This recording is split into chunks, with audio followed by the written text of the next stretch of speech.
The iPhone Air is Apple's boldest design refresh in years.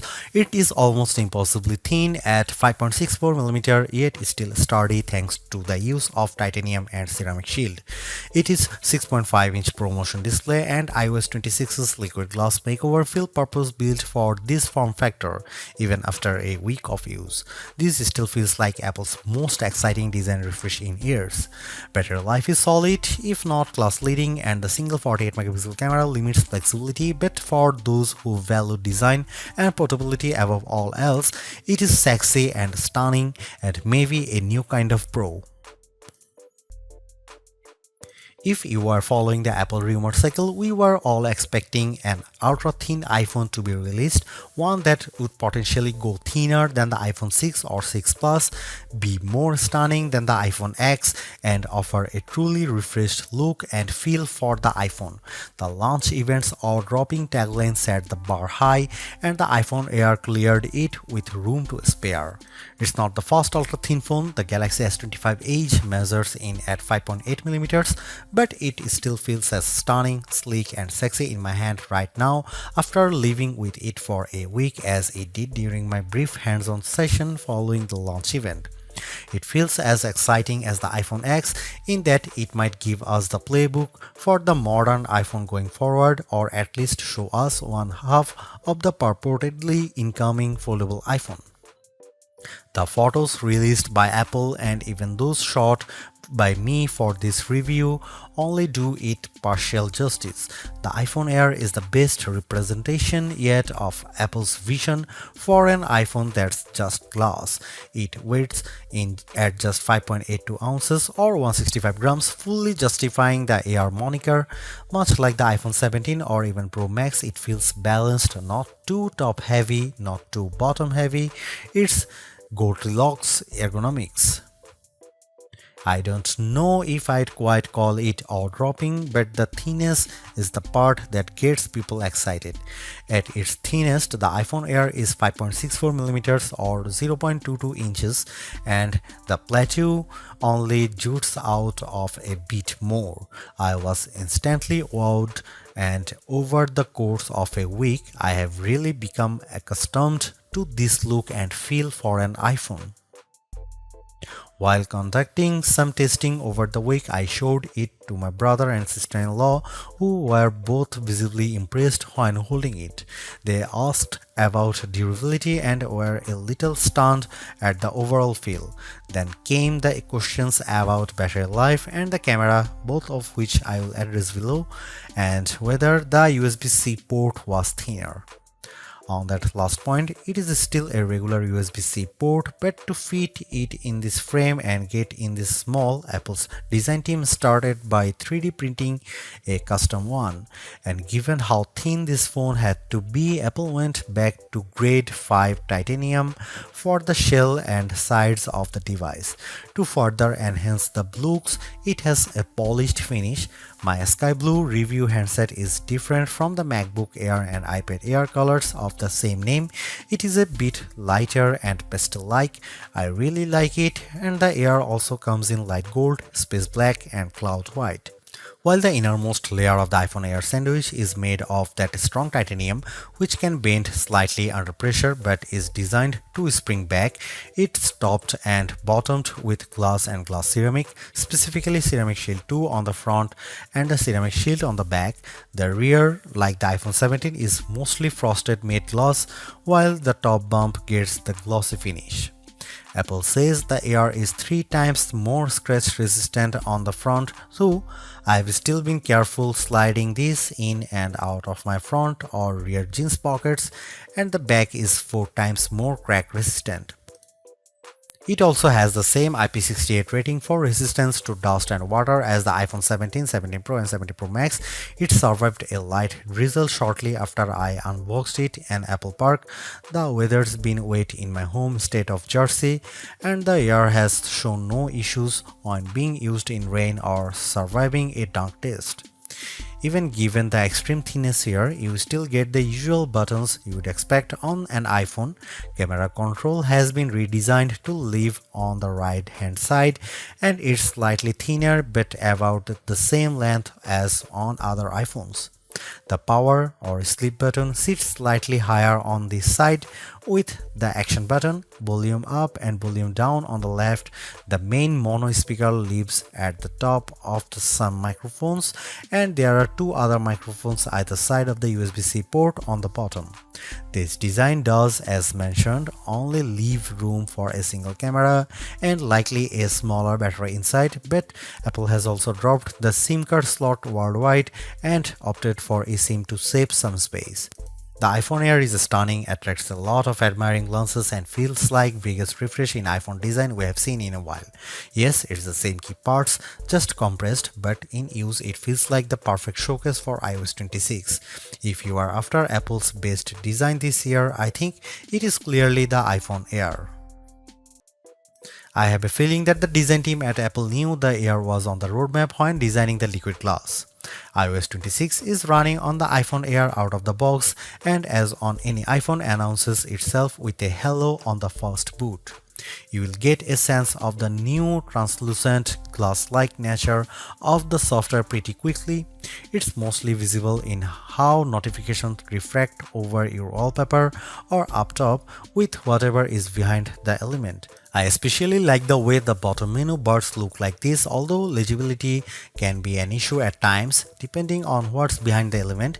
You'll also notice a difference if you use light mode or dark mode. The redesign is only a portion of iOS 26 as Apple's latest OS introduces a number of new features. I am keen to put many of the new parts of messages to the test with my friends and various group chats. With the latter, you will now get typing indicators and you can set a custom background for any message group or individual. This will, I have a feeling, be an especially tough test for legibility with the liquid glass components. You also have the option to add polls in group messages, which is a fun way to decide on activities or maybe pick a restaurant. The phone app is entirely new, though you can switch back, placing your favorites up top, and below that is a combined list of outgoing and incoming calls, missed calls, and even voicemails. It can be a lot to process at first, but after months on the beta, I am more or less used to it, although I have switched back to the original setup occasionally, as the new one makes voicemails a little harder to track down.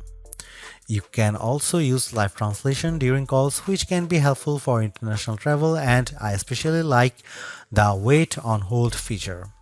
Visual intelligence, which is engaged with a long press of camera control, is a bit smarter here, and now identify events to add your calendar and integrate with apps that add support with the API.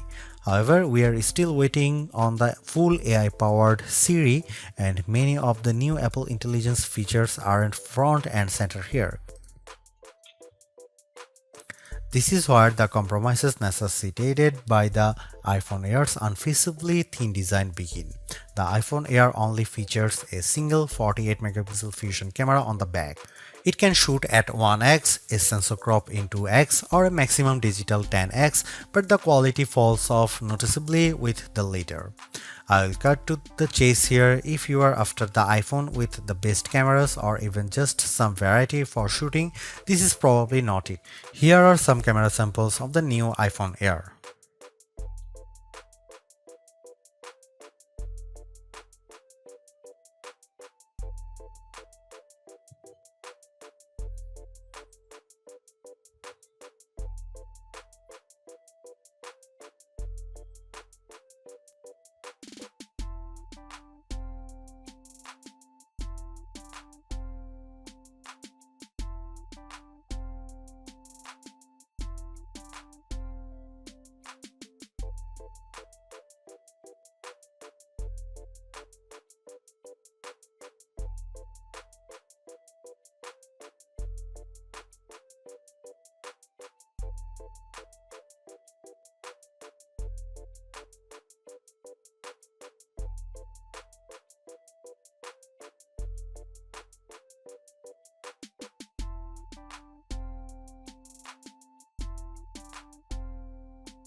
Powering the iPhone Air is Apple's A19 Pro chip, which is a step up from the iPhone 17's A19 and a slightly less powerful version of the A19 Pro in the iPhone 17 Pro and 17 Pro Max without the extra cooling technology.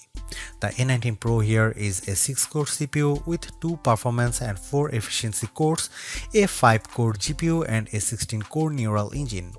It's goodly faster than the A18 Pro or A18 found in the iPhone 16 Pro Max or 16, especially with various elements of iOS 26 including specializing a wallpaper and in everyday use. Compared to the standard iPhone 17, I would say performance is about neck and neck. The A19 Pro is arguably being used here to help regulate performance temperature. I did notice the iPhone Air heating up during the first few days while it was still indexing and charging, especially from 0% to about 50% before cooling as it slowed near 80%. It also warms up when multitasking with demanding apps at times. For example, if I am on a call and launch a game like Asphalt 9, the area around the camera housing on the rear can get noticeably warm, though it cools quickly as performance regulates. The heat doesn't spread below the Apple logo, and a case like Apple's bumper or clear option helps keep it from your fingertips. Keep in mind that basically all the components do live in the plateau, including the silicone, so it makes sense that the area does heat up. When it comes to non-gaming tasks, though, the iPhone Air handles everything well and delivers strong performance while keeping cool. That was the case with my daily workflow consisting of calls, audio and FaceTime as well as mail, Gmail, Slack, Safari, Chrome, Edits, CapCut, the camera and the other apps. Even with creating a Genmoji or using Image Playground or another facet of Apple Intelligence, the iPhone Air didn't get especially warm. In terms of quantitative testing, the iPhone Air scored slightly higher than the iPhone 17 on Geekbench 6.5 at 3723 on single-core and 9665 on multi-core. That's in line with smartphones at this price range, though as we noted in our Galaxy S25 Edge review, that phone has a thermal solution for keeping things cool. We can only guess at the iPhone Air's battery size for now as Apple doesn't officially release those numbers. It is clear though that the company has squeezed as large a cell as possible inside this ultra slim smartphone. Instead of capacity, Apple provides viewing estimates up to 27 hours of downloaded video playback and 22 hours of streaming. With the $99 MagSafe battery attached, those numbers rise to 40 and 35 hours respectively, about a 65% boost. In my experience, the iPhone Air generally lasts through a workday 6 to 8 hours depending on use. That's behind the iPhone 17, 17 Pro and 17 Pro Max, but it still meets Apple's all-day standard. On the test, I took it off a charger at 7:30 am and it lasted until 5:50 pm or 10 hours and 20 minutes.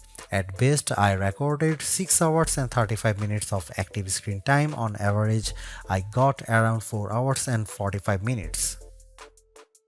During my first few fast charges, the top of the camera plateau and the area beneath it did get warm, mostly between 0% and 50% before cooling down.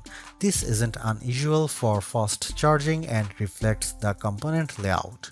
Power users will likely need to recharge by the time they get home. Apple's slim MagSafe battery nearly matches the Air's profile, adding only a bit more thickness than the camera bump. It recharges intelligently throughout the day, manages heat well, and uses pocket detection to optimize charging times. Optional, yes, but it complements the iPhone Air experience nicely.